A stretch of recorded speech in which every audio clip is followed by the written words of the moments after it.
Welcome everyone, and many thanks for joining us for the Power of Resilience Developing Local Sustainable Finance. My name is Aditya. I'm the head of events and training at Climate Bonds, and we have joined the program Making Cities Resilient 2030, a 10-year-long initiative to strengthen the resilience of cities around the world. This webinar brings together the main organizations supporting cities and municipalities' finances, as well as partners of the NCR 2030 program. We will discuss the challenges and opportunities for cities post-pandemic and resilience, and our aim is to identify the gaps and the needs so climate bonds can play a role in supporting capacity building to developing sustainable finance to tackle climate change. Throughout the webinar, please use the Q&A box to enter your questions, and we will dedicate time to the answers as many questions as possible. And before we introduce the moderator and the speakers, here's a brief message from Sanjay Aditya, head office of the UN Office for Disaster and Risk Reduction, Global Education and Training Institute, Getty. Enjoy.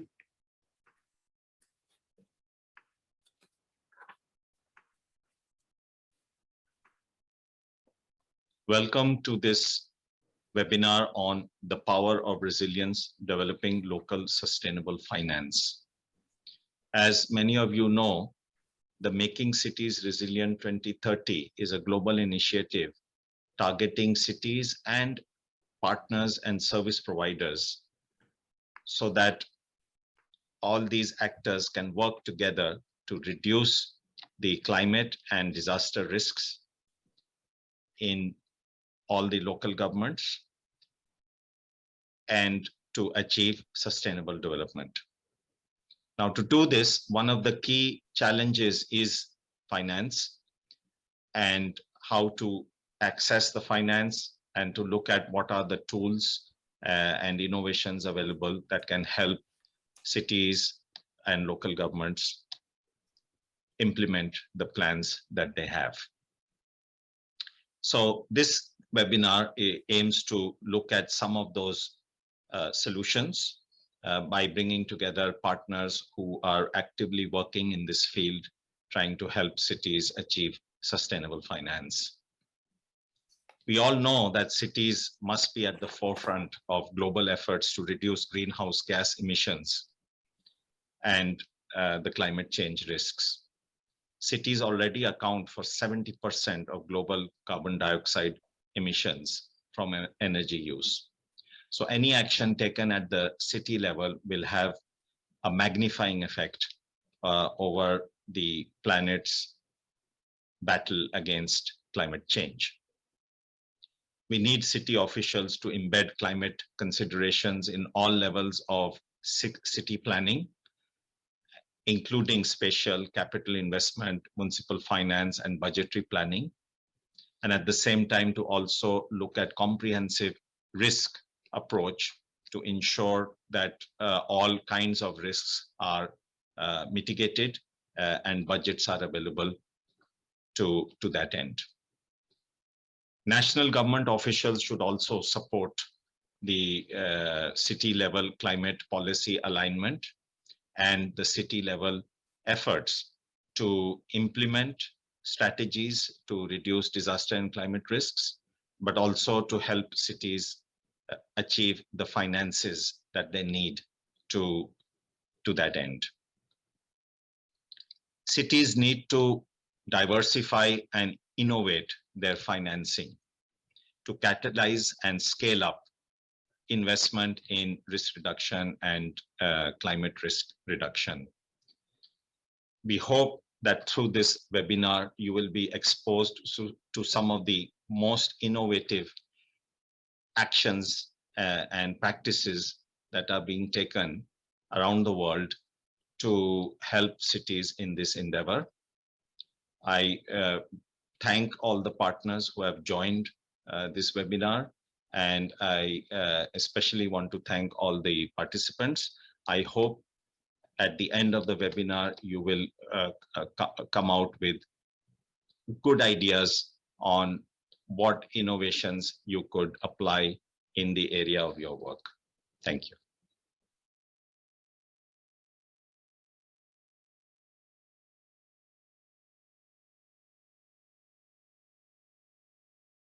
I guess that's me, Alicia, right? So everyone, I'm Sean Kidney. I'm the CEO of the Climate Bonds Initiative. In case you haven't heard of us, oh God, I hope you have, but if you haven't, because a lot of people haven't, we're the global NGO for green bonds. What is a green bond? Well, it's just debt where you're promising to do something to address environmental challenges as part of the debt. Simple as that. Mitigation is what everyone understands, but resilience is a key part of the challenge going forward. Look, before I start on the talks, let me just welcome our really fabulous speakers here. First, we have Émilie Maehara, who's Deputy Executive Director of the Fonds Mondial de Développement des Villes, or in English, it's the Global Fund for Cities Development. I much prefer the French term, Émilie, but it sounds better. She's got a long history in sustainable development, 13 years in French administration and working on this issue, and is now helping drive the Fonds Mondial as the Deputy Executive Director. We have Aditya Bahadur, who's the Principal Researcher of the International Institute of Environment and Development, which has got a long history, God, since Maurice Strong, of developing measures, proposals, solutions, news around sustainability.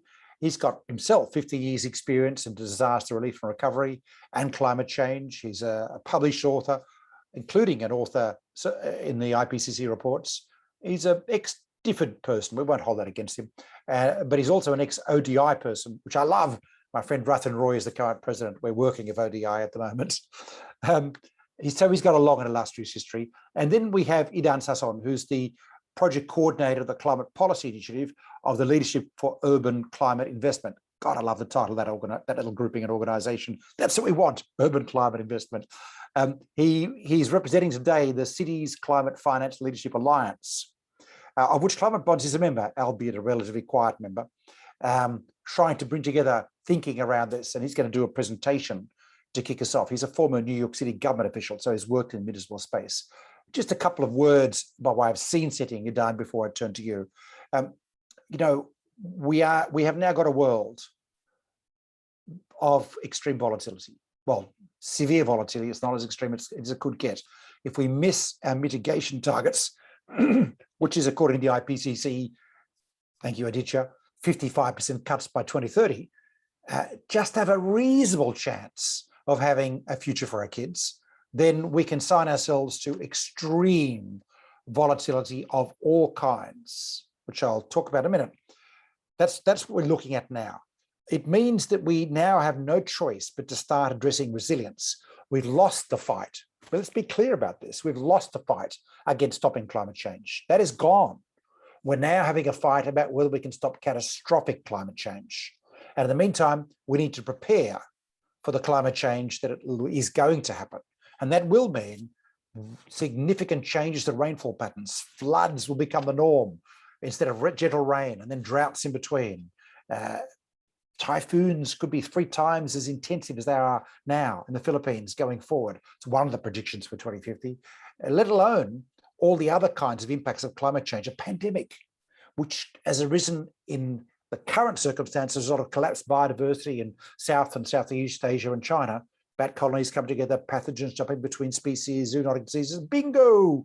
We have a pandemic and we knock trillions off the global economy and have a pretty brutal time of it and lose a lot of loved ones. There's going to be more. The IPCC Health Committee has been telling us now for 30 years, we are going to see pandemics associated with climate change because we always have. If you look at climate change throughout history, the 1600s, the Middle Ages, the end of the Roman Empire, you will see a bunch of pandemics popping up and population loss. In fact, the 1600s, when we saw 2 degrees cooling as a result of killing off all the American Indians in the Americas, when 90% of the population of the Americas was lost to smallpox and measles and germ warfare, essentially, in that period, we saw so much forestry growth in the Amazon, we now know from research at Stanford, that it contributed to cooling of the atmosphere for at least 100 years. A few feedback loops like volcanic eruptions thrown in. In that 100-year period, the subject of a great book by Geoffrey Parker from Cambridge, The Global Climate Crisis, thanks to plague, famine, drought, and war, we lost a third of the world's population. Folks, in recent history, we've experienced climate change and lost a third of the world's population. And now we're talking about climate change of 4 to 6 to 7 degrees warming. What the hell are we doing? Well, you know what the stakes are now. Let's prepare as part of it.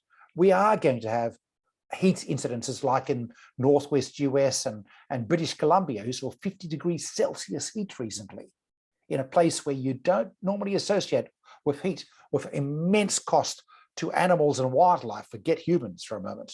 And so that sort of thing's kind of the norm. How do we deal with that? Well, clearly we're going to need changes to urban environment. We need to be thinking about how we manage heat.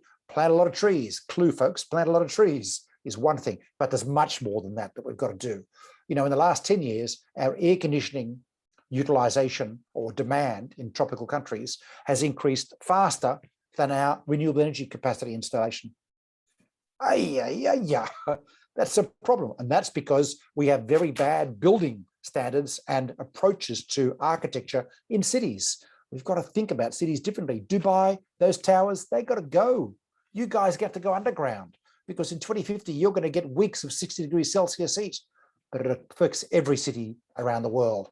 We also need to make social issues from the pandemic. We understand that, and the economic issues that will come from the impacts of climate change. Agriculture is going to be severely affected. We're going to get volatile impacts in agriculture. That will mean people moving to the cities. We're currently, what is it, a bit over 50% urbanized globally. We expect this to be 80% urbanized by 2050 as a result of large-scale movement of peoples to the cities because of climate impacts. Whoa, how do we make these cities productive, good places to live, not horrible slums? That's, of course, a critical urban agenda going forward. We've had some wins this year. The major economies of the world have committed to 2030, ambitious 2030 emission reduction targets. That is a win. They don't know how to do it yet, but they're working on it. And I'm very confident about what's happening in China and the US now, as well as in Europe. Of course, they haven't adequately addressed the resilience side of it yet, but it's on the agenda. So it's a start. We've seen massive growth of green bonds. Okay, a bit personal, our area of work. We've got $2.5 trillion US outstanding now. That is not a small figure. I still have trouble figuring out what a trillion is. 2.5 of them, that's a lot. And there are some resilience bonds amongst that in the market. We've seen Cape Town do a water bond. We've seen the EBRD do a resilience bond, and so on. It's beginning to pop up. The demand amongst global investors for investment opportunities that meet their risk yield requirements, there's always a caveat, that also address climate issues, including resilience, is utterly unquenchable. The more we issue, the more the oversubscription rates go up. Just 2 weeks ago, we saw the UK government issue a green gilt, 10 times oversubscribed, 10 times. They placed 10 billion sterling in bonds. So you can see the demand of the investor, but we've got a package. We've got to prepare. What does it look like? How do we define it? Let alone, how do we make it easy for people to understand what to do, which is a big part of how we go forward. Well, there's more than that. We've got to know what to do. We've got to work on the packaging investments to make them bankable. There's not enough public money, folks. Let's just get that out of your hair. It's just not there.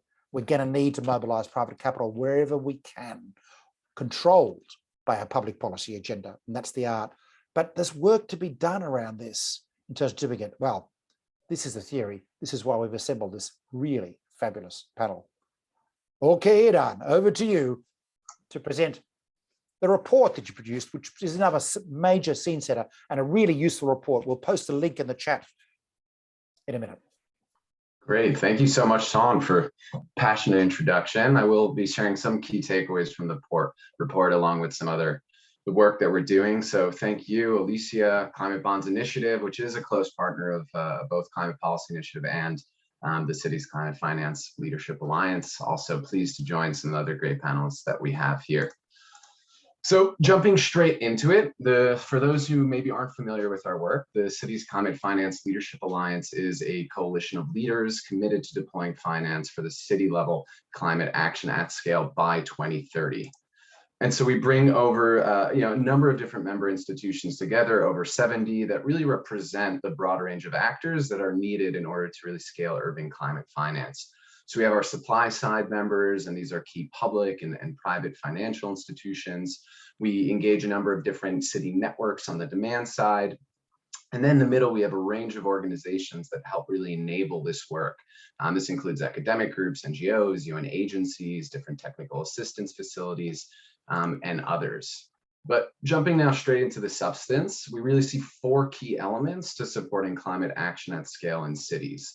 And so the first, and I imagine most of the listeners, you have heard these before, but it's certainly worth repeating, is one is really preparing bankable investment-ready projects at scale. There's unquestionably a dire need to expand project preparation support to cities and to really help develop these concrete pipelines of bankable projects. The second point is that we really need to track urban climate finance flows in order to understand, identify, but also address those gaps and opportunities. We also need to support innovative financing approaches and investment solutions that fill those critical gaps in subnational climate finance. And then we have to prioritize cities at the national level, with really an emphasis on enabling frameworks to help facilitate that direct access that cities need to finance. And so at the Alliance, we focus on these 4 critical pillars, largely through our thematic action groups, and we have a number of different activities.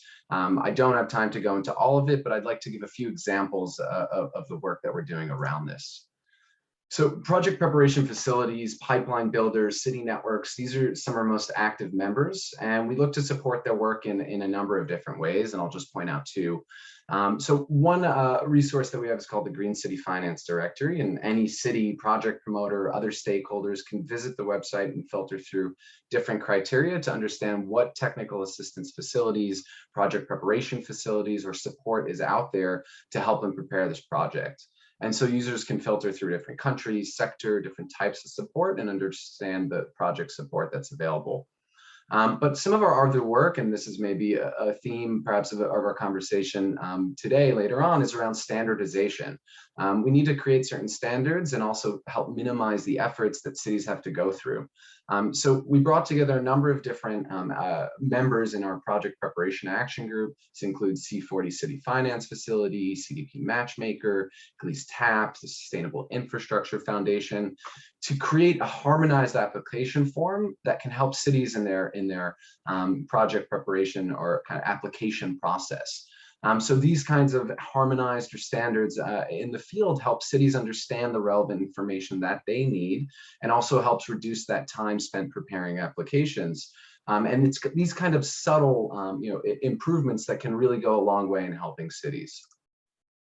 The second point here, and this speaks to the report that Sean had mentioned, is around climate finance tracking. And so we're trying to understand what are the financial flows that are going towards cities today. And we think climate finance tracking is really key for a number of reasons. So when we compare it to investment needs, track progress can really be a powerful motive for stakeholders to help address the barriers that limit some of the climate capital flows in cities.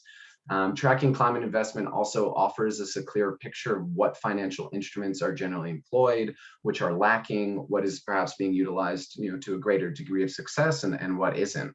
And this inevitably can help us create better policy planning environments where we can target specific gaps, whether that's by sector, by mitigation or adaptation, by region, different sources of finance.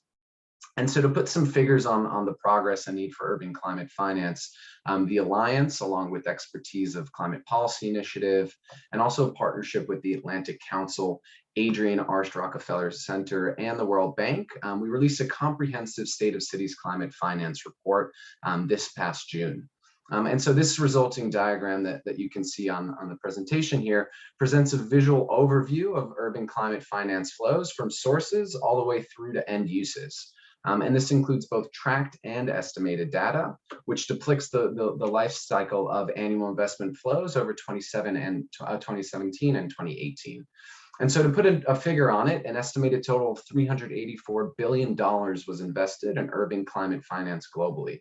And so while in some ways this represents progress, we know this is far below the approximate $5 trillion annual need for urban climate smart infrastructure investment. And in terms of adaptation and resilience, which is a theme of today's conversation, we know that adaptation finance represents less than 10% of this total, around $7 billion annually. And that's a huge investment gap in urban resilience. Sean had mentioned before some of the kind of central hazards and costs around this. And so just one statistic here is that recently came out of the World Meteorological Organization's report that some might have noticed, is that economic losses from climate change related hazards totaled a record high of $1.4 trillion in 2020. Three quarters of natural catastrophe losses are uninsured. There's an enormous protection gap that we really need to focus on there. And so I encourage listeners to check out the link on, I think, the event page for more information on the report itself. Briefly to go into the final 2 points. One is on innovative finance. And so perhaps also really relevant to the work of CBI and this panel is the need for innovative finance. And so we bring together a number of our different action group members to think about, how do we best advance and identify innovative financing options that are really applicable and relevant to cities today. So we're releasing a paper, for example, in partnership with FMDV. We have Émilie here on the panel on aggregation interventions to increase urban climate finance. That's really a critical challenge that we found through our work is the small ticket size when we're looking at individual projects in cities. So how do we bundle projects? How do we aggregate finance at scale? We're also working closely with the Global Innovation Lab for Climate Finance, also referred to as the Lab, which is managed by Climate Policy Initiative. This is a public-private sector initiative that really aims to drive billions of dollars of private investment into mitigation and adaptation efforts in developing countries. So a number of different solutions were put forward, and there are 20 instruments that are specifically focused on sustainable and resilient cities. And then the final point is around enabling frameworks and kind of national conditions and the prioritization of cities. Again, and this bears repeating, it is imperative that cities are really prioritized at the national level. And so we've done a number of different work around this, but in the last year, we really focused on the role of national development banks. How can we enhance the role of NDBs to really scale finance for climate smart urban infrastructure? And so we created a number of different targeted policy briefs out of that to really make the case that national development banks, along with other public banks, need to do more in order to prioritize cities. And so I know I moved through that quite quickly, and there was a lot of information. Look forward to continuing the conversation, and you can visit our website for more information. Thank you, Idan. And there's a lot of information on that website. It's really worth having a look at if you're interested in this area. Émilie, at the Fonds Mondial, your perspective on this question, given the extraordinary amount of work you've been doing at Fonds Mondial in this going forward, and also give us a sense of the practical issues involved here, which there are some really hairy ones, aren't there? Thank you very much, Sean, and thank you, Idan, for this presentation. My name is Émilie Mayaha. I'm the Deputy Executive Director of the Global Fund for Cities Development, FMDV. So FMDV is an international network of local governments dedicated to develop solutions to finance and invest in cities. We've worked with more than 1,500 local governments and helped mobilize more than $1 billion US during the last 5 years. And I'm very pleased to participate in this very important discussion today on the challenge of financing the urban transition toward climate neutral and resilient cities, which is a key challenge and prerequisite to achieve the Paris Agreement goals. Thank you also, Idan, to present our joint work. FMDV has initiated together with the ICLEI the launch of the CCFLA, and also hosted its secretariat until 2019. And also we were very active in the Project Preparation Action Group the last 2 years. So just to complement what Idan said on the challenges, you know that there will be 2.5 billion more people in cities by 2050, 90% in Asia and Africa. And in Africa in particular, the urban population has doubled in the last 25 years. It will double again in the next 25 years. So that means that it will be necessary to finance and build the equivalent of cities that China has built through its whole history. And most urban infrastructure that will need to be built by 2030 will be located in secondary cities or cities that don't exist yet. And this extremely rapid urbanization offers both unprecedented risks and opportunities with respect to the global response to climate change. And for all these reasons, the global agendas adopted 6 years ago, in particular the SDGs and the Paris Climate Agreement, recognize the strategic role of local and regional governments. It is, for instance, acknowledged that 55% of the SDGs may not be fully achieved without the involvement of urban and local actors. So this is why localizing financing is one of the most critical and urgent prerequisites for achieving the implementation of the Paris Agreement goals.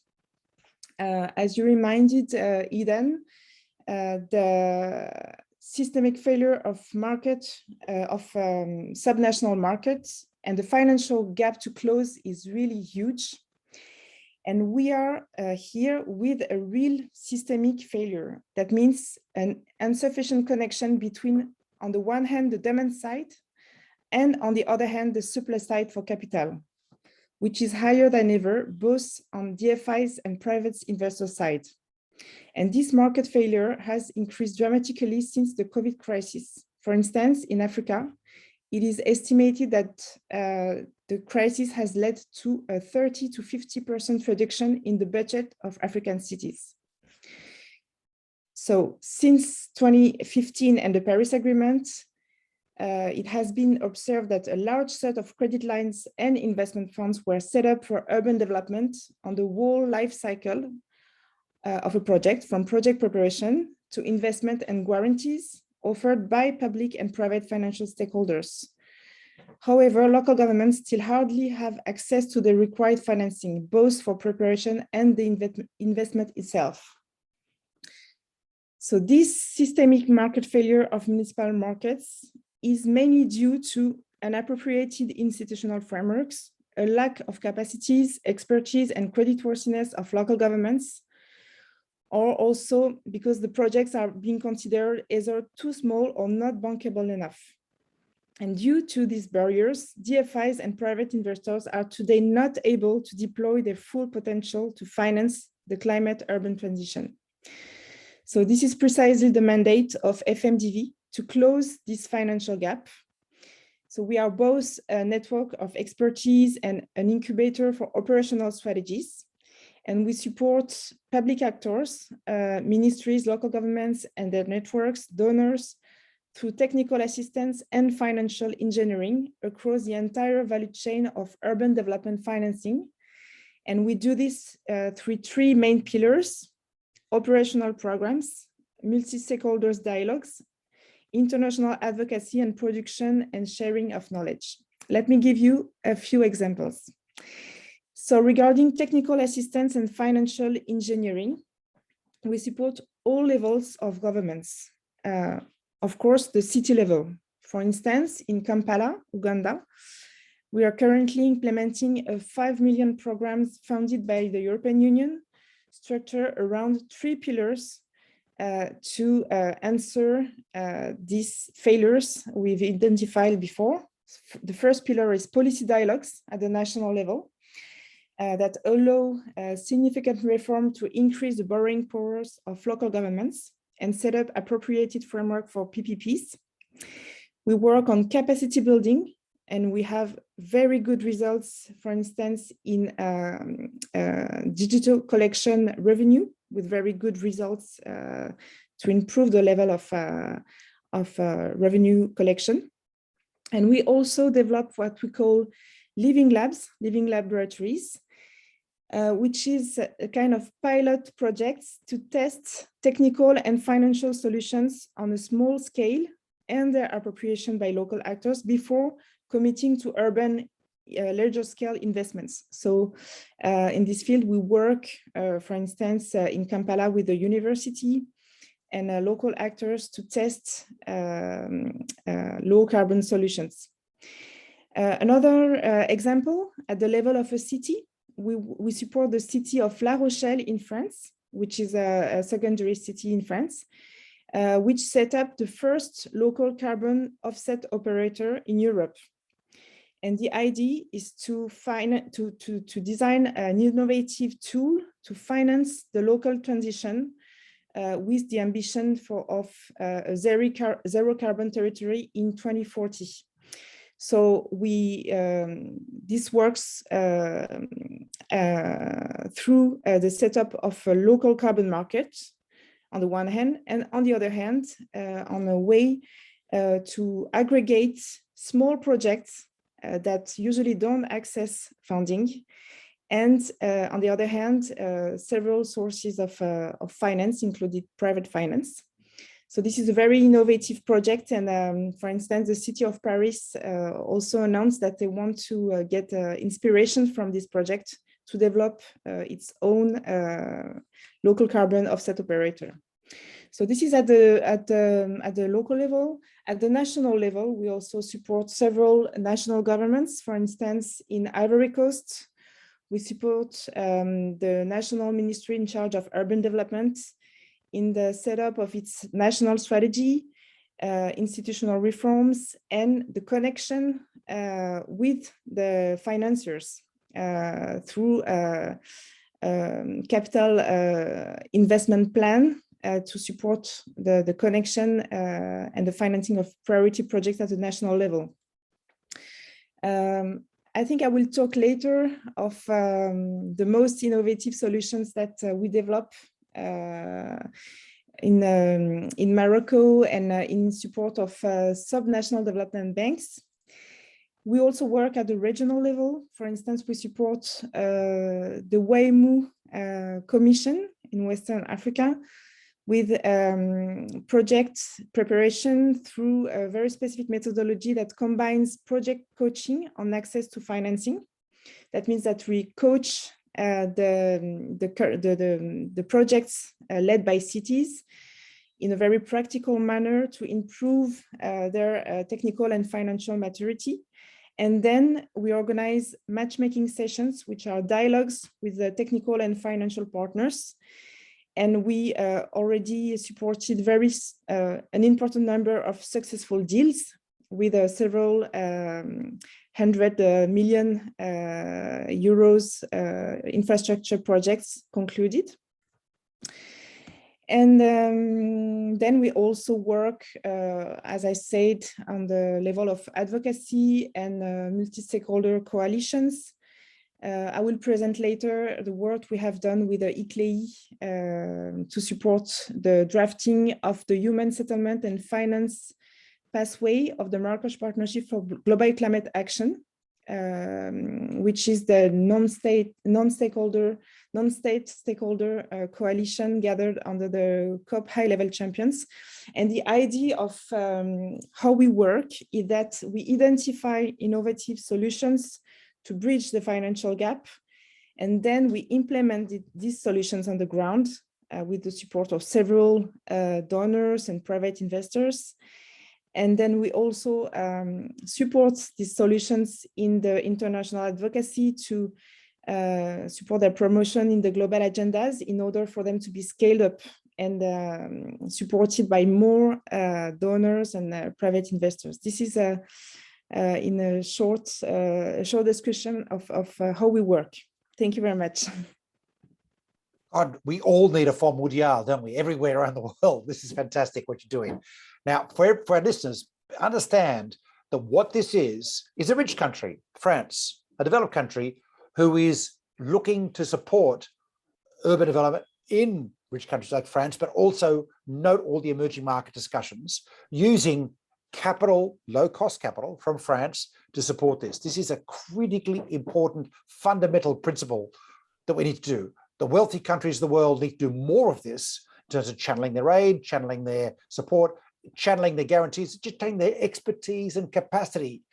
Given all the cities we've got to build in Africa, let alone around the world, we need a lot of capacity support to make this work, or at least I think so. Aditya, am I right? Well, we're not exactly a French organization. Oh, you are a French organization. It's all the same in France. No. We are an international network of local governments, and we have two co-chairs.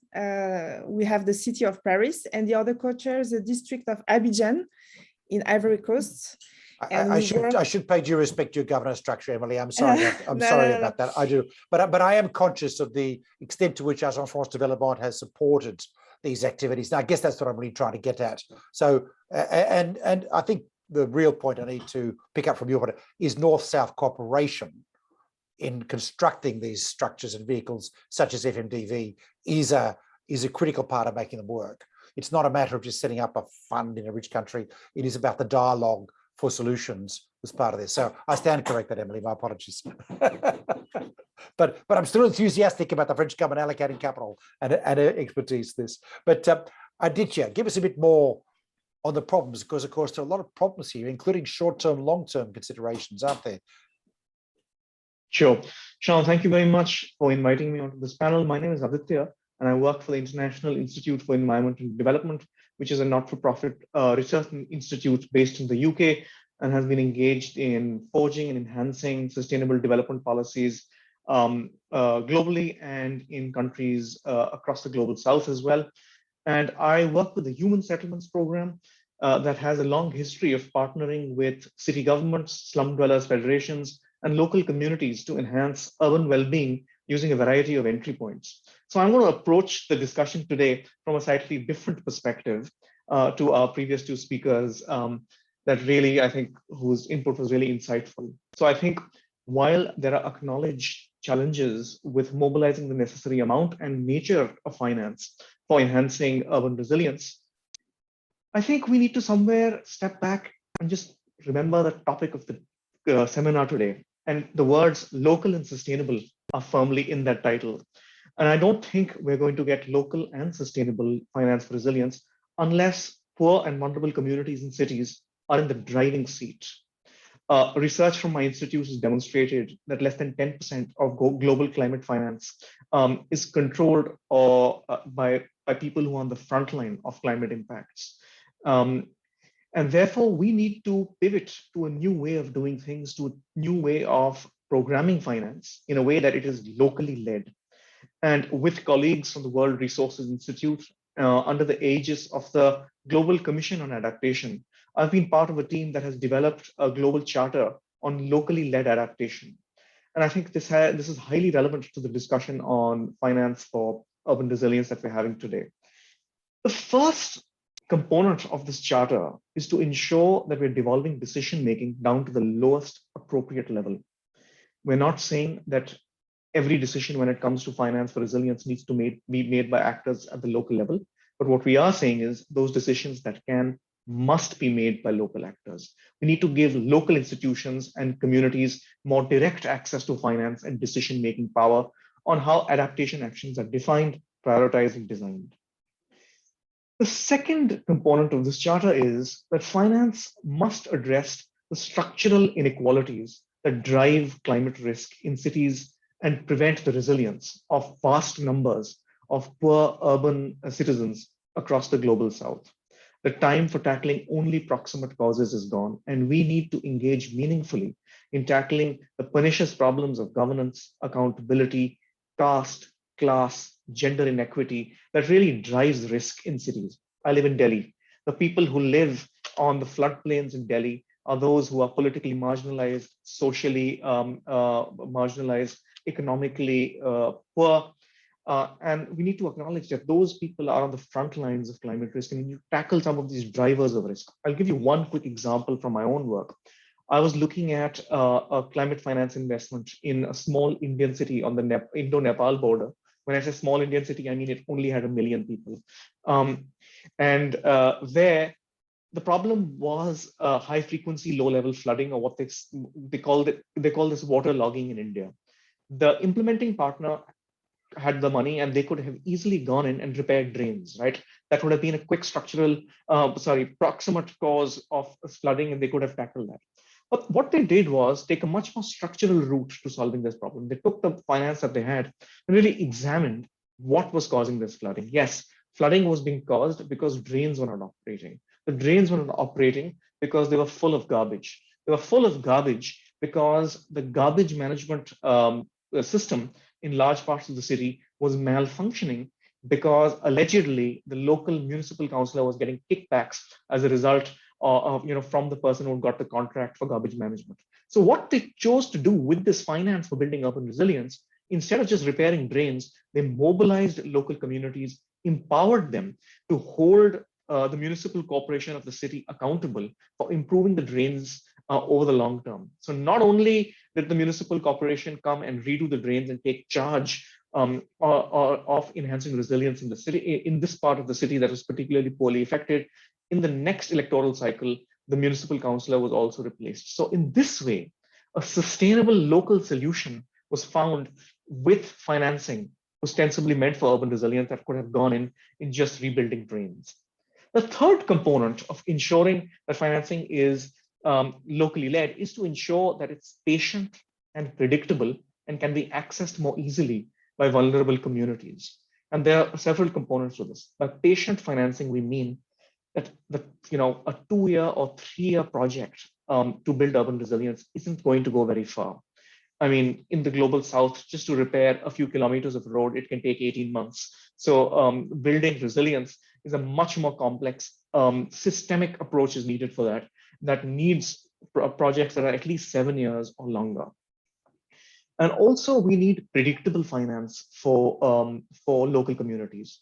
We don't think local organizations should be competing with international institutions, big civil society organizations, or even multilateral and bilateral institutions in some cases for the same pot of funding. There needs to be ring-fenced financing for building the urban resilience of local communities that can be controlled by local communities. The fourth component of locally led adaptation in urban areas is to invest in the development of local capabilities. Ask anyone who's worked on urban resilience, and the first thing that they will tell you that in the global south, yes, financing is a problem, but a much bigger problem is a lack of capacity in investing and programming that financing in a way that delivers gains for resilience. And therefore, we must ensure that urban local bodies, local federations of slum dwellers have the capacity to understand climate risk and program the financing that they might receive in order to deliver change sustainably over the long term. The fifth component of locally led adaptation is ensuring that whatever action we're taking in the name of urban resilience stems from a robust understanding of climate change. We cannot just downscale a regional climate model and expect that the solution that we arrive with that will be effective. We need to use top-down climate science through models, weather forecasting, and other kinds of approaches with bottom-up approaches, ensuring that communities have a say in determining how climate finance is invested, what are the solutions that they think will work in the local areas, and melding these different streams of data to understand the priorities for resilience will lead to a much more effective investment in urban resilience. We also need flexible programming and learning. Any context where resilience is needed is also a context that is going to go through some upheaval. And therefore, in developing a neat project plan at the beginning of an investment and expecting that it's going to unfold in a linear fashion over a 3 or 5 year period, is a fool's errand. We need to make sure that we're approaching this using an adaptive management approach where we're constantly learning from how our investments are functioning, what impact that they're delivering, and then changing the way we do things, even as these investments are being invested. The seventh thing is ensuring transparency and accountability. And I'm really glad that Idan raised the point of ensuring that we are able to better track investments in urban resilience. A colleague of mine at the Overseas Development Institute a few years ago tried to understand how much money is being invested for urban resilience by looking at the 5 top climate funds. And it was a really impossible task that led to a really crude figure at the end of it. So I think we need to tag finance better so that we can ensure that more and better quality financing is being delivered. And finally, we need collaboration when it comes to investment in urban areas. We need to ensure that different partners, the private sector, local populations, the government are sitting around the table making decisions on how financing needs to be invested. That is basically the only way in which we are going to get sustainable benefits from the finance that is being mobilized. Sean, I have a lot more to say, but I'm going to stop there and wait for the next round. Tour de force, Aditya, fantastic. Hey, there is rather a lot to be done, isn't there? I want to try and get back to opportunities and to get Émilie and Idan to see if they can paint a positive picture going forward. I want to tell people out there, if we can construct investable propositions, which is a challenge, we're building new cities in Africa. That your figures, Émilie, were astounding with the scale we have to do things in. If we can construct investable opportunities, which is a challenge, but is doable, the money's there. The difficulty is the construction of the investable opportunities. Sometimes it's really basic. In Indian cities, the biggest barrier we have is they don't do double entry book counting in so many cities. There's just a really basic fundamental capacity issues. If you don't track your finances and report accordingly, you're not going to be able to raise debt in any way. So the capacity development is on all sorts of things. But I think it's particularly important to note the kinds of things we do around the resilience side. So we've got what to do about resilience. We've got a whole bunch of access to capital issues, of which you've raised a few. And you've got the really important point, Aditya, that we need to be cognizant of the meta issues which are driving the challenges we have to face. And I think inequality is important, and a platform well, underappreciated is the best way to put it. And a platform in a webinar I ran at Rathin Roy from ODI recently, he made the really strong statement that there's a direct correlation between inequality and the fragility of societies, and including north-south inequality. Unless we find ways to address this and improve it, particularly the gender aspects of inequality, we don't necessarily create resilience. That's the problem in the face of the changes that are coming. We create physical resilience, but the cities and the societies, the economies may still collapse, because we know from the last 70 years, there's a direct correlation between equality in a society and resilience, or inequality and fragility. If societies get hit by some kind of shock, whether it be an extreme typhoon or a pandemic, they're more likely to fall over if a lot of extreme inequality. So there's a climate resilience argument, a straightforward climate resilience argument. And for the global order, if we have a world with imploded states popping up all over the place, think Syria's and Somalia's, we will not have a sustainable future for investments, let alone for our children, because we will atomize into Trumpian outposts around the world, stealing food from each other, etc. That's what we've got to bear in mind. That's what happened last time. That's what happened in the 1600s. We atomized into small warring states, trying to steal stuff from each other to survive. We've already seen a taste of that last year, and we saw PPE equipment stolen from the tarmac of Bangkok to go to America from another government, for goodness sake. It's just a taste of what we're going to see. So these are really substantial issues, but of course, hey, solutions. Idan, give us some ideas. Yeah, no, absolutely. And thank you, Aditya, for also kind of centering a pro-poor policy and thinking through that work as well. I mean, I'd like to pick up a few of the points that you brought up, and Émilie as well, and also discuss some solutions. But just to pick up on the resilience aspect, we definitely sense that there is movement on resilience. It's being better understood, but to a large degree, it's still very complex, even to experts, to financiers, to government officials. I used to work for 100 Resilient Cities with city officials on, and one problem was, how do you even translate resilience into other languages? Outside of English, not every language even has, a similar meaning. Others might have a more profound meaning for resilience. So there's a definitional challenge, but in that is also the opportunity that, we are seeing in terms of this shift, that we're not just thinking about climate, for example. And I think COVID, really woke us up to this understanding that these are interdependent, multifaceted hazards and challenges, and that we need to think just beyond a single hazard, whether it's a typhoon or, whatever that might be. And so there is movement being done, but there is still that definitional challenge that we need to understand better. And one big opportunity, and perhaps this is a solution that's moving forward, is to better price and put a monetary value, because unfortunately that is oftentimes what is needed, on those co-benefits that come out of resilience planning and resilience solutions, as well as the avoided costs of investing now. So the Global Commission on Adaptation put a figure on this that, if we were to invest $2 trillion into early warning systems and other resilience measures, we can benefit $7 trillion in terms of avoided costs and non-monetary social, environmental costs. And so a stronger argument needs to be made. We have to do better calculations in order to internalize these co-benefits and avoided costs and make that very clear for the larger community that's involved in kind of really putting forward these solutions. I think the other solution, and this also speaks to the planning side, and Émilie, I might turn to you because I know you're doing some interesting work with UNCDF and Meridiam, is how do we build a more cohesive system from the very early stage capacity development, project planning, through project definition, pre-feasibility, feasibility, through transaction stage. There's a very long and complex pipeline, and there are multiple different checkpoints in which different actors are not communicating with one another.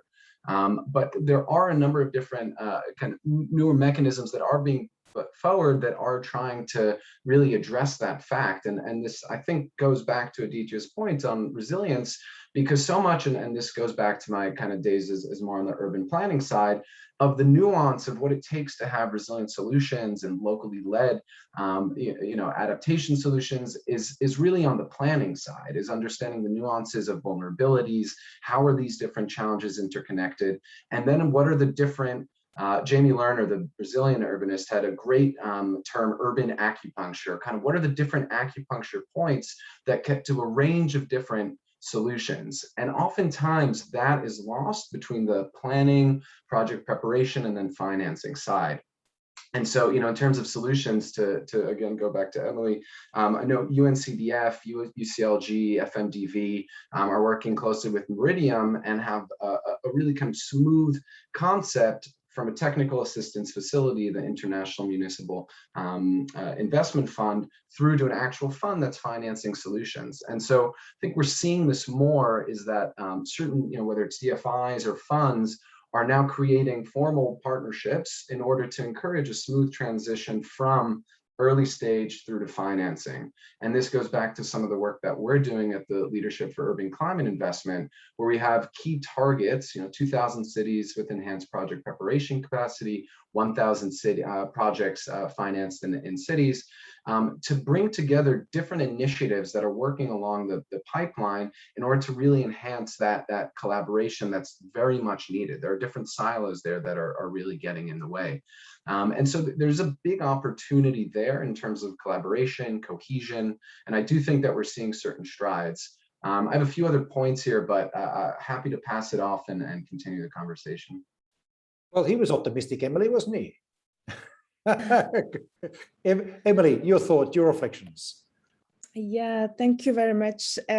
Just to answer to Aditya's point, of course, we cannot agree more on the importance to associate better the population, including the most vulnerable population, and to reinforce all kinds of partnerships, as you said, Idan, between national, local governments, the private sector, private investors, and these all along the value chain of financing.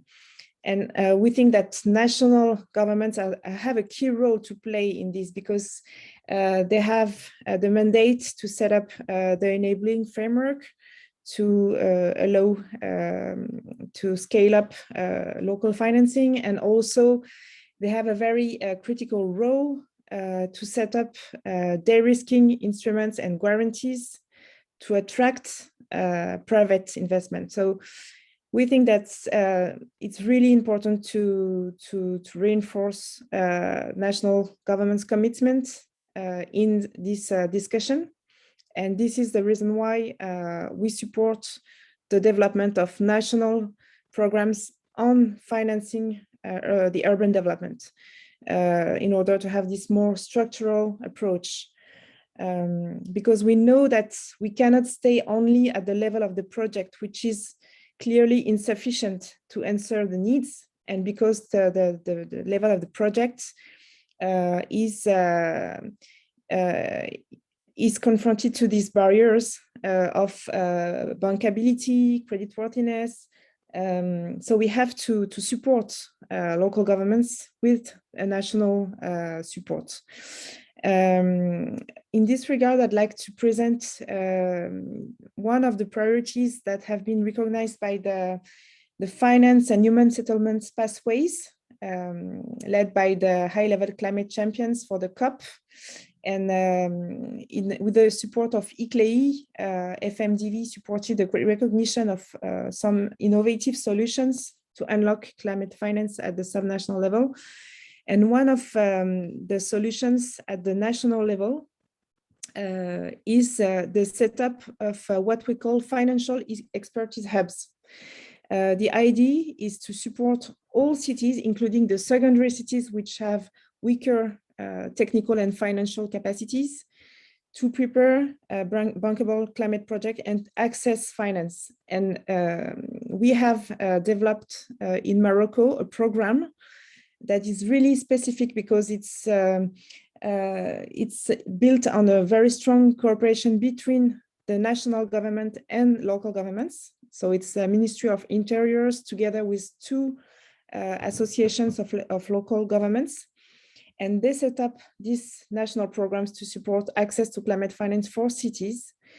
It's based on a very strong institutional framework because we supported the establishment of a coordination body on climate issues that involve local governments and ministries at the national level. And we supported the setup of a national engineering expertise unit that is hosted at the national level with very strong technical and financial capacities to support all local and regional governments preparing bankable projects on the one hand and accessing finance on the other hand. So this is a very innovative model that is based on strong cooperation between the national and local governments at the national level. And it was endorsed by the finance and human settlement pathways under the term of financial expertise hub. And also, I wanted to highlight the importance of financial intermediation. So Idan, you talked about national development banks. We know that national development banks have a very strong potential for financing. I think it's 5 times more important than multilateral development banks. And at FMDV, we support in particular what we call subnational development banks. So in fact, in most of the case, it is national development banks, but with a specific mandate to finance local governments. So we call them subnational development banks. Most of the time, they are national development banks, and sometimes in federal states like Brazil, they can be hosted at the federal level. And we really think that these institutions must be strengthened because as financial intermediaries, they can provide a large panel of instruments to broaden the sources of public and private funding at the local level, including for secondary cities and including through technical assistance for project preparation. Of course, thanks to the mandate of Public Development Bank, they can provide counter-cyclical responses during the times of crisis. And they can really reinforce their role to channel all types of funding to local governments because they are mandated to do this.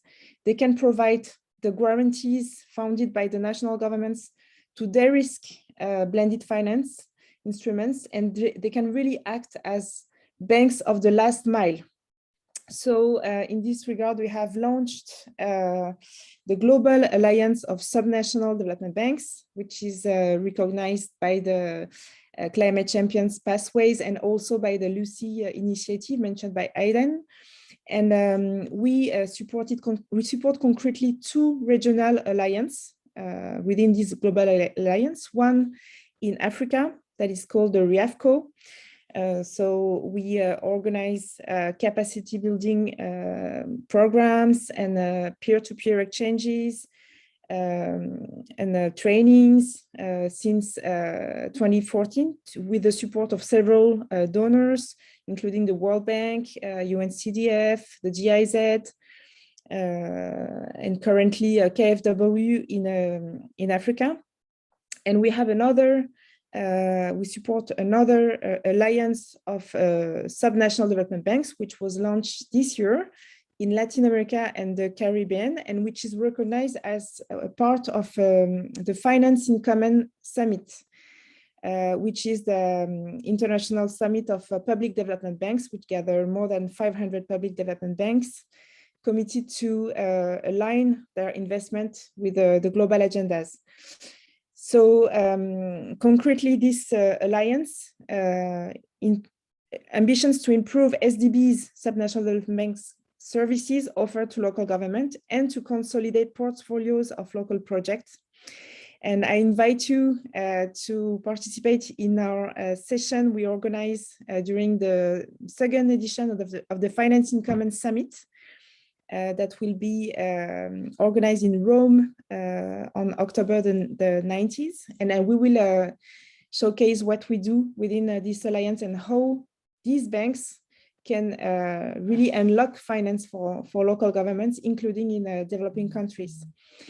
And the third initiative I'd like to present, you also mentioned it, Idan, it's the importance to develop vehicles for blended finance to allow unlock private investment. So as you said, FMDV together with UCLG, UNCDF and Meridiam, which is a French asset manager that is really strongly developed in urban infrastructure in Africa. Together, we launched an international municipal investment fund, the IMIF, with the ambition to gather 350 million euros to support the preparation of projects led by local governments in developing countries, with two components, one component on technical assistance and project preparation, and the other component on investment in equity. And it's really interesting to see how this private investor works, because they have a very strong strategy to align their investment portfolio with the Paris Agreement goals. And they really set up really interesting mechanisms of blended finance together with DFIs to de-risk their investment. And they have really interesting results in financing urban infrastructure, for instance, in Africa. So this is the solutions among the most innovative that we develop, and we also support the recognition by the United Nations for the COP.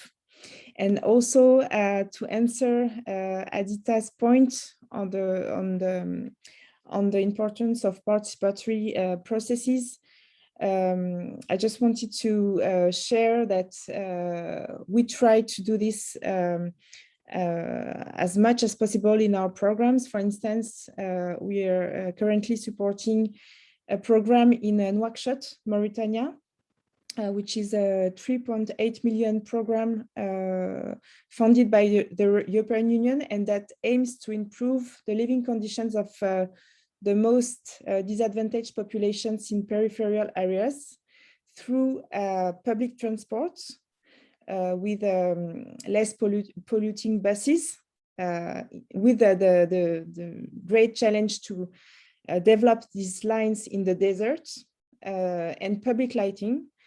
And all this program is conducted through a participatory methodology. For instance, this month we have a workshop to identify the challenges and constraints of the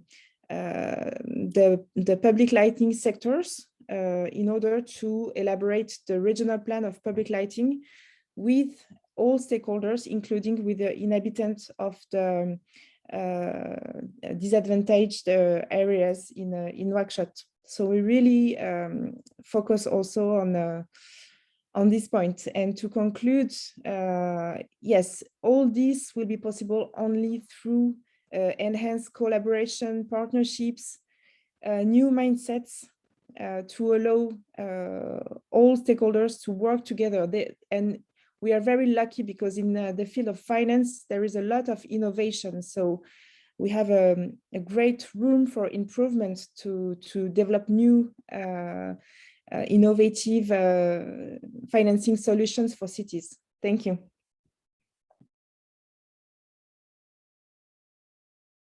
I think you're on mute, Sean. Sorry. Yes, the classic Zoom problem. My apologies. That was a lot of stuff there. So very rich. Thank you very much. We have a lot to do. Some of the things you mentioned, I think, are very interesting about aggregation around, people often ask me, how do you get finance to small players and so on? Well, you're not going to make a loan or provide equity investment from a big fund manager to direct to investor unless you've got intermediary institutions. So the intermediary institutions are really critical. Sometimes they're banks or corporates or development banks. And it's interesting, you note 500 development banks. That's a lot of public sector pools of capital that could be reoriented to focus more closely on the climate solutions and mixture of climate and development solutions. There's possibility of setting up institutions. We have in France and in Sweden and Finland municipal finance aggregators that borrow money on the markets and then make loans only to small cities. So that's certainly something we're looking at in India, Aditya, that we think has a role to play, including picking up the role of supporting small cities to develop the capacity to take on debt and manage funds, which is a challenge in many places. In other words, technical assistance aspects as well. A lot to be done, but underneath this, there is the question of what do you call a resilient investment and how do you do it? And Aditya, you raised a lot of different issues, some of which, while I'm going to say, right, horribly complicated to figure out how you turn into a rule set for the finance sector. Like, take the topic of inequality. How do you translate that into bankable investments for investors? Yeah. I mean, I have some thoughts on it, but I'm really interested in your thinking about how we make it simple and easy to understand what are the right things to do, which is what we have to do to make the finance sector work. What do we do here? Sure. Sean, I was sitting here perspiring because everything I wanted to say, Idan and Émilie raised in their interventions. So I what I'll do mostly now in the next 3 or 4 minutes is just agree with them wholeheartedly. I think Idan very rightly raised the point of planning and how planning is an entry point to ensure that investments are made sustainably and equitably. And unfortunately, across the global south, planning seems to engage largely with the formal city, right? Whereas 1 in every 3 citizens living in a city lives in the informal city.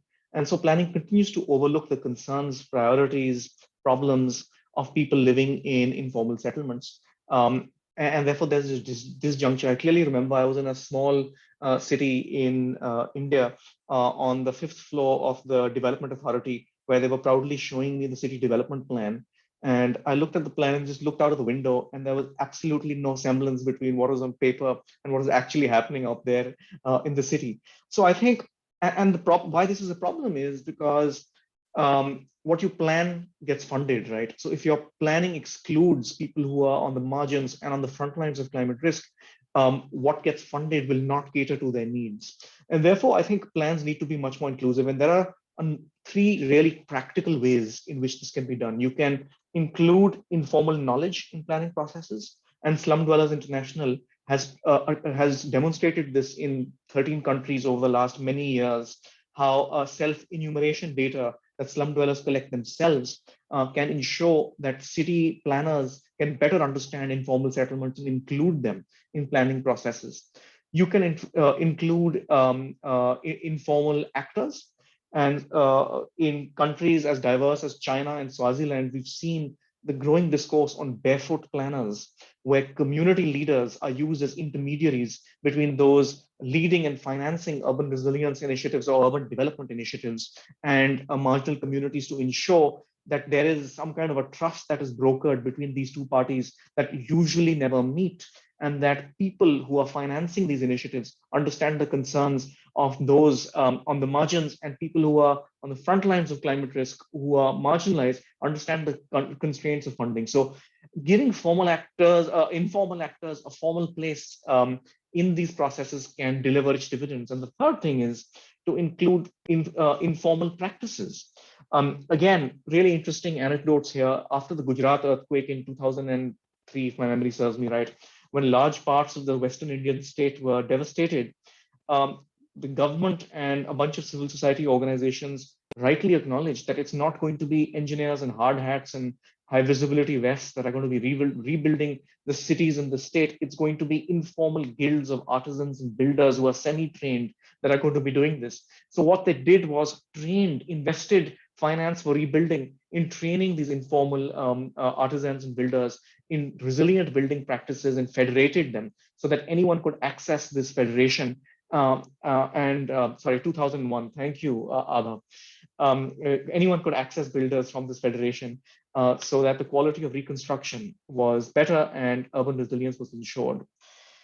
I think the second point that I was really glad to hear about was Emily's emphasis on private finance. I think more often than not, discussions on finance for resilience end up focusing largely on public finance and even more so on international public finance. But we must realize that cities are where the private sector is concentrated. And I think it's crucially important to include them as solutions providers in supplying resilience solutions. And again, I think there are 2 or 3 ways in which the private sector can be engaged. We recently did a review of private sector engagement in resilience building, and there were 3 sort of imperatives for this. One was business continuity, where businesses feel that they will be unable to deliver the goods and services that do and reap the profits that they do unless they take resilience seriously. And that's why we've seen big conglomerates like the Walmart group make resilience a big corporate priority, right from the potato farmers, growing potatoes to people manufacturing chips that are being sold in their stores. So I think business continuity is an important imperative. The second is business opportunity. The private sector can help furnish a lot of finance that is needed for different kinds of resilience building actions, climate risk insurance being one example of business opportunity. Again, I beg your indulgence, a small anecdote from Guwahati in Assam, where UNICEF and local civil society organization ran a really interesting controlled experiment with street vendors. They gave hazard indexed insurance to the target group, and then they had a control group, and there was a storm, and the target group that received insurance payouts that's indexed to the storm were able to set up their stalls twice as quickly as those that did not. So climate risk insurance is another area where private finance can be mobilized and make a big dent in risk in cities. And the final fuzzy sort of category is appealing to the private sector from the point of view of good corporate governance. And again, we've seen this deliver its dividends as well. I was involved in a really interesting initiative in Nepal where we worked with the National Federation of Tour Operators. 95% of the tourism industry in Nepal is private and is the 3rd largest economic sector in the country. And we developed a charter for climate resilience where everyone who was part of this National Tour Federation had to align with these principles of ensuring that they were contributing to resilience in the areas where they were operating. So setting the norms can lead to long-term behavior change in the private sector as well. And then 2 additional short points, Sean. One is, I think we need, as other people have raised, to acknowledge and pivot towards more innovative financing methodologies. I think you've talked about green and resilient bonds. I think that time has come. In the time of COVID, we saw the federal government in the United States buy up $500 billion. There's that your favorite number again, Sean, $500 billion worth of bonds from small and medium-sized cities, allowing them to bounce back from COVID-19. In lower middle income countries like India and Bangladesh, where a lot of risk resides, especially in urban areas, there is no legal or legislative impediment for them to issue municipal bonds. However, there is a lack of capacity. So I think there is a real need, as you rightly noted, for technical assistance to ensure that local governments can issue municipal bonds. I think it's a scandal that in India, in the history of the country, and Sean, I think you have the statistic more than I do, only a few $1 million worth of financing has ever been raised from municipal bonds. And I think land value capture is a very interesting scheme that needs to be used more innovatively, where governments make small improvements to unused parcels of land, raising their value, and then tax people who benefit from that increased value. In an experiment, not in an example from Kali, making small improvements to parcels of land around the city led to the value increasing by 6.2%, which can lead to quite a lot of financing accruing to the local government that can then be invested in resilience. And then finally, I think someone talked about the business case. I think it was you, Idan, or was it you, Sean? I can't recall, where the Global Commission on Adaptation had this figure of you invest an X amount and you get this much back. I think we need more robust methodologies for developing business cases, because when you speak to people on the ground, that's what they say is one of the biggest impediments to leveraging finance. And I think making sure that elegant arguments such as the triple dividend of resilience actually translates into the generation of business cases on the ground is another area that can be done. So Sean, I hope that was suitably tangible for you. I didn't want to leave this seminar. Thank you. That was very good. Look, we're in our last stretch. We've got 10 minutes to close this thing. So I kind of need some thoughts to take away, and I'm going to get Idan next. But I'm just going to say, for our listeners, we've heard a couple of key things in here. I'm going to characterize a few of the responses under the umbrella of managing volatility. So there's a new development, but there's also managing volatility now. You know, China, every time there's a crisis of some sort, floods the economy and cities of money. It provides cheap capital. They've got to do something with it. They've got to build something and get a return on it. Sometimes they blow it up. It doesn't matter. They get people back to work. So they're acutely aware of the need whenever there's a crisis. And remember, the 21st century is going to be a century of ongoing severe crises, which will affect cities everywhere. Keeping people at work becomes really critical. This becomes a social and economic imperative, because if someone in a city in Africa is able to get work and keep getting food on their table for their family, then they can bounce back once the crisis starts recovering much easier than if they can't get food, can't get health for a couple of months. So national governments need to understand their role in printing money, Aditya, as the US did, which is effectively the US Treasury buying up, or the Fed buying up bonds that the US government issued, which is the European Central Bank is still doing. This is new economics. Before 2008, this was seen as lunacy in the days of Washington Consensus Economics. We've proven it works. We've proven it in multiple economies. And I'm going to say, despite the tensions between India and China, India needs to look to China in this, as does Africa, to how we're doing it. Now, it doesn't mean it's a blanket slate. We can't go to printing money all the time to solve the problems. It is challenging to get it right. It is challenging. It only works in low interest rate environments, doesn't work in high interest rate environments. But nevertheless, we've got to think creatively about managing crises and bring together more tools. But it also, of course, the consequent responsibility is that as things improve, we've got to save, we've got to capture value to be able to use for other purposes. And this is where the land value capture argument is really important, not just in the areas you're saying, Aditya, but I'm just going to say transport. The world's best financed public transport system is Hong Kong's. Why? Because there is no government money that goes to it at all. It's a government institution, 75% owned by the government, MTR. It builds the subways. It pays for it by building property on top of every station. And the profits from the property development pay for the subway. Whoa, what's that like? This can work in Lagos. This can work in Nairobi. This can work in Jakarta. With the right kind of regulation governance, of course, there's work to be done. But it's a good example of achieving our public policy objectives, especially in places like Lagos and Jakarta, where you can't move a kilometre within an hour when traffic is bad. There are just living quality issues to address here with public transport. So models, innovative models, land value capture is really critical. From an investor's perspective, the way to sell this is about risk reduction.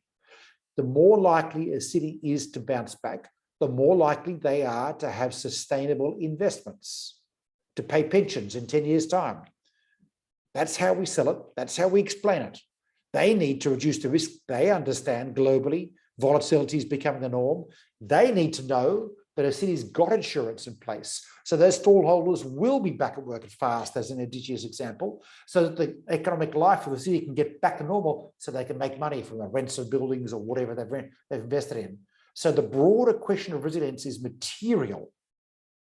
to investors around the world now in a way it wasn't a couple of years ago. That presents opportunities for selling the sort of work that Émilie's doing, the Fonds Mondial's doing globally to investors. There's huge opportunities here.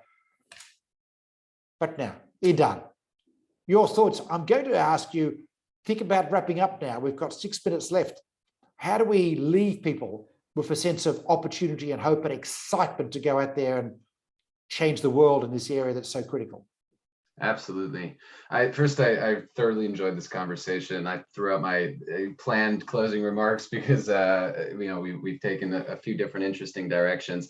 So the first point will just be to echo, because it deserves multiple echoes, the point on we need to do a better job of communicating resilience benefits. You brought up the triple dividend of resilience. We call it the resilience dividend, whatever we want to call it. We need to make very clear, and we're not doing the best job, we people that get it, of what these benefits are in terms of avoided costs, in terms of co-benefits, the business case, all of these different aspects. We need to do a better job, and I think it is improving, and we need to continue that.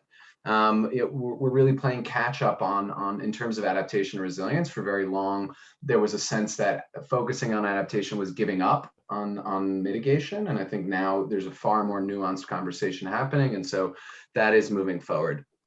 I think the second point, I'll make the third point more inspirational. The second point, maybe to Sean or to others that work closer with the financiers, is what kind of demand should be made in terms of the supply side constraints, and what is out of bounds and what is not. As I stated, of course, there's a need for bankable projects, but we also have to be very realistic about the capacity of cities, rapidly developing cities, particularly in the global South. And the reality is that many will not have the ideal market conditions or local capacity to crowd in the finance that's needed in the near future. So the question is, on a larger scale, what kind of change in norms, reforms, pricing, valuation are needed on the supply side of finance to address the climate crisis? We have a lot of actors that are now saying that, we're going to be sustainable and net zero. How much further can we push them? What kind of norms can we change in terms of, expected returns on investment, risk profiling, all of these other points? Again, what is out of bounds, and where can we really change the conversation? I think the third point, and we're seeing this in the nuanced conversation ourselves here, is to really break this dichotomy between whether we should be focusing on enabling environments or institutional barriers or innovative finance. I think we at CPI and the Alliance, we don't see these as mutually exclusive. We need an all of the above approach. Of course, there are going to be regulatory and policy barriers, but those need to be addressed in parallel to financial innovation. And so, an asset-based approach to understanding what cities do have, what capacities do they have, rather than just what they don't have, can really help break that tension between policy, institutional barriers, and innovative finance. And we are doing that, and clearly, we need an all of the above approach. And thank you again for taking part in this, and happy to pass it onwards. Émilie, last words, last reflection. Thank you. It was a really great discussion. Thank you very much for organizing it. And I'd just like to recall the main priorities that we develop at the moment. So the importance of supporting national programs on financing the climate local transition, the importance of supporting financial intermediations to public development banks and subnational development banks, and the importance of developing blended finance vehicles. Also, I'd like to react on your point of the role of local funding agencies.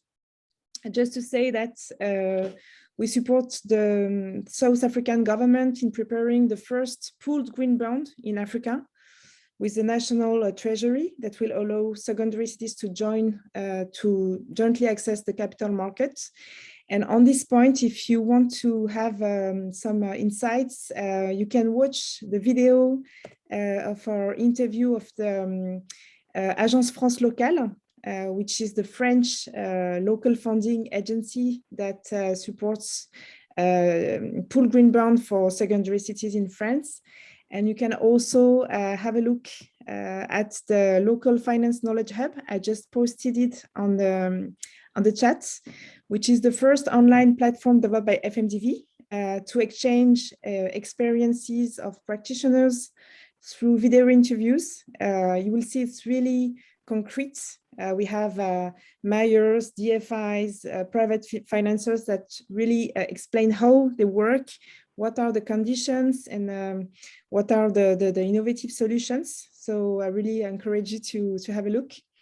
And maybe to close, to answer your question on urban resilience, I would say that the next horizon is the development of nature-based solutions to finance projects that protect biodiversity and at the same time support urban resilience. And we have very good perspective with the current work of the Task Force for Nature-Related Financial Disclosure that works on standards on biodiversity. Let's not go into detail, finance. Emily, because we're out of time, but you're right. Yeah. Good agenda item. Thank you so much. Aditya, Thank you. a very last word. I'll keep it very short, Sean. I think what inspires me and why I do what I do is because I think now there is wide acknowledgement that there is a need for building resilience, and which is different from when I started doing this, whatever, 15 years ago. Earlier, people felt this was a luxury, but now city managers understand that rainfall is getting more intense. People living in slums are experiencing heat waves. So we're really pushing against an open door. What we need is the creation of an enabling environment. We need the right quantity and nature of finance, and we need to make sure that local communities are front and center. Beautiful. We've got people from around the world on this call, from Manila to New Orleans to Abidjan. So thank you for joining us today. This is the end of today's session. We have a lot of stuff here. If you want to track some of the links, including a link to Aditya's new book, by the way, worth a read, it's a quick cut and paste. You copy the chat box, put it in your Word document, and you will have the links kept.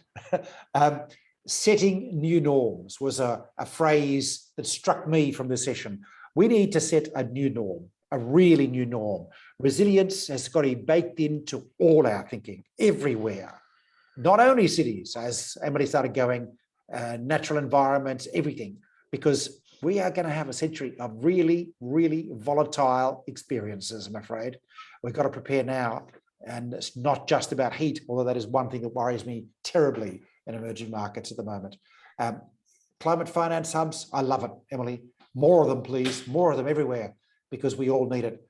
Folks, you've heard today about how we might create a sustainable future using sustainable finance. You've got lots of ideas here.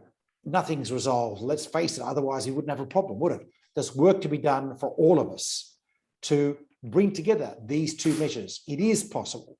It is possible, the right thinking, the right framework, to develop sustainable futures for our cities, for our urban lives, not to mention everything else, and create sustainable futures for our investors. That's the prize, that's the opportunity. We've already seen some examples. Good luck. Talk to you soon with progress on this. And I mean everyone out there. I'm not just talking to our panelists, but a special thanks to our panelists, Idan, Aditya, and Emily. And apologies that we lost one speaker who was supposed to join us.